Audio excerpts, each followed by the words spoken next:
Olá pessoal, vamos agora para parte 2 da aula de tensões normal e de cisalhamento. E essa aula vai tratar sobre tensão admissível. Então, gente, a gente vai começar aqui com o fator de segurança, né? Porque para a gente lidar com tensão admissível, a gente precisa fazer uso de, deste recurso chamado fator de segurança ou coeficiente de segurança. E aí, o que é que acontece, gente? Nós temos uma resistência real de um material, de uma determinada peça ou de um determinado equipamento. Porém, existem algumas incertezas acerca da utilização desse material, certo? Que eu falo já um pouco mais sobre elas. Por causa destas incertezas, a gente nunca pode fazer com que o material ele esteja projetado para ser utilizado em seu limite de resistência, certo? E aí o que é que vai acontecer? Nós vamos diminuir a exigência da resistência desse material, certo? Então nós vamos ter a diferença aqui entre resistência exigida e resistência real. E o que a gente vai levar em consideração para um projeto é a resistência exigida. A nossa resistência real, ela vai ser um parâmetro, uma referência que nós vamos ter para poder calcular essa resistência exigida. E a gente vai calcular essa resistência exigida a partir do coeficiente de segurança, certo? Então, se eu preciso diminuir a minha resistência, né, o valor da minha resistência, entendam, eu não vou diminuir a resistência do material. Resistência do material é resistência real. Eu vou diminuir qual vai ser a capacidade, né, o valor de carga que eu posso colocar naquele equipamento que vai ser diminuído pelo coeficiente de segurança, justamente utilizando esta resistência exigida. O coeficiente de segurança, o fator de segurança, é maior que 1, evidentemente, justamente para a gente não ultrapassar o valor da resistência real, certo? Então, para a gente poder determinar esse coeficiente ou fator de segurança, são levados em consideração alguns fatores, algumas considerações são feitas, certo? Então, primeira coisa, a probabilidade de sobrecarga na estrutura. Essa probabilidade geralmente ocorre, né? Essa sobrecarga ocorre geralmente por cargas acidentais, certo? Então, em algum momento, você tem uma sobrecarga ali que você não consegue prever que aquilo ali vai acontecer, porque o teu equipamento é destinado para uma determinada carga. E o que acontece é que acidentalmente acontece uma sobrecarga ali. Às vezes o operador não percebe alguma sobrecarga que vai acontecer, certo? Ele acaba colocando uma carga maior. Ou até mesmo ele faz para tentar agilizar o trabalho dele, né? Ele poder finalizar o trabalho dele antes do tempo. É porque ele considera que vai ser seguro e tudo mais. Ou diversas outras coisas, né? A gente não pode botar isso somente na conta do operador. Existem diversos outros motivos para acontecer uma sobrecarga, né? Às vezes o sistema sofre um pane, sofre uma pane, alguma coisa, há um problema, por exemplo, um rolamento, né? Ele começa a apresentar problemas, né? Então ele vai exercer uma sobrecarga sobre o eixo, né? Que girava ali em torno do rolamento de forma livre, né? E ele acaba começando a ter uma cargazinha um pouco maior. Então tudo isso vai implicar em uma sobrecarga na estrutura.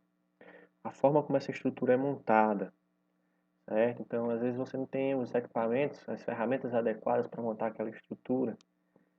E aí o que acontece é que você faz uma montagem inadequada e isso tudo vai influenciar no funcionamento da estrutura, vai causar danos às peças daquele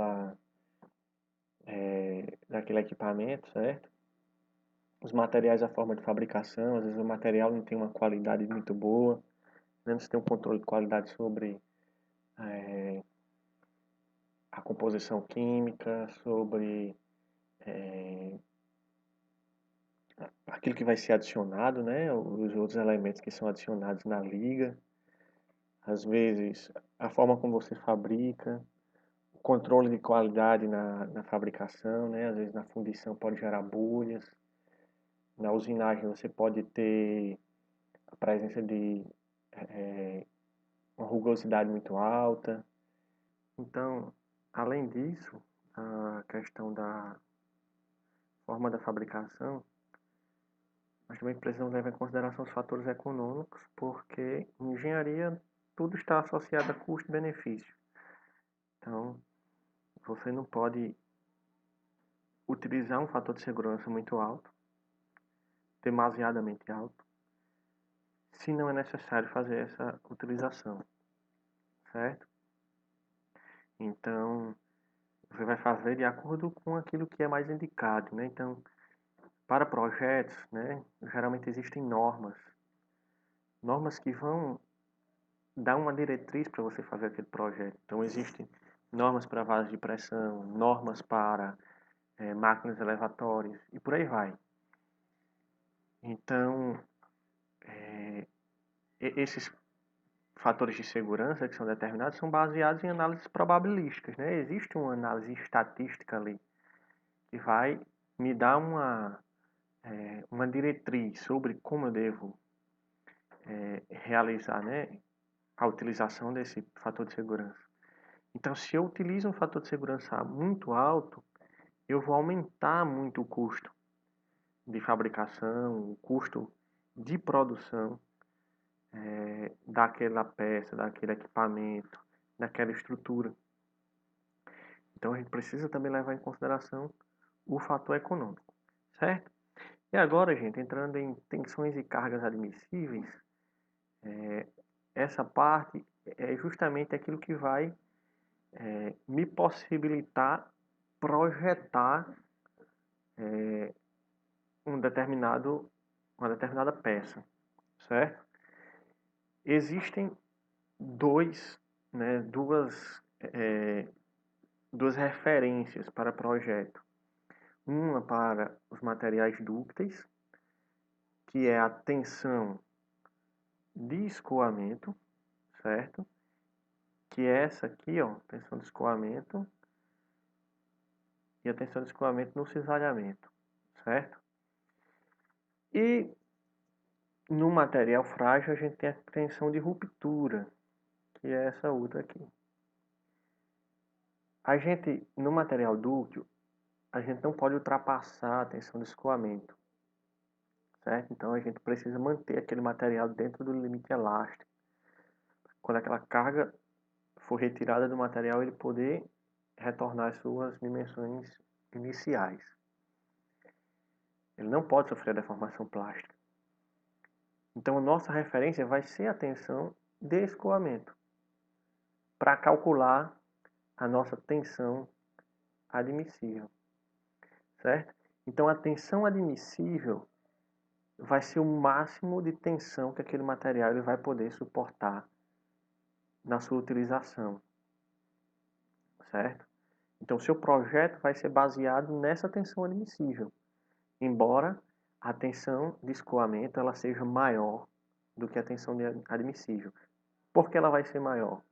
Porque a tensão admissível a gente calcula dividindo a tensão de escoamento pelo fator de segurança. Como o fator de segurança é maior que 1, consequentemente, a tensão admissível vai ser menor do que a tensão de escoamento, certo? Já no caso do material frágil, a gente vai utilizar a tensão de ruptura, né? Então, a nossa tensão admissível vai ser a tensão de ruptura dividido pelo fator de segurança. E aí a gente vai utilizar essas tensões admissíveis para dimensionar a peça, certo? a tensão máxima que eu vou ter atuando na peça, ela precisa ser menor ou igual à tensão admissível. Ela não pode ultrapassar a tensão admissível. Critério de projeto, a gente não pode ultrapassar essa tensão admissível, certo? Ela pode ser menor, mas ela nunca pode ser maior, certo? Porque aí você já vai estar fazendo com que existam mais chances de acontecer falha naquela peça, certo? E aí quando a gente for fazer o exercício, vocês vão conseguir entender melhor como a gente vai empregar a tensão admissível no dimensionamento de uma peça, ok? Então é isso, gente. Bons estudos. Grande abraço a todos.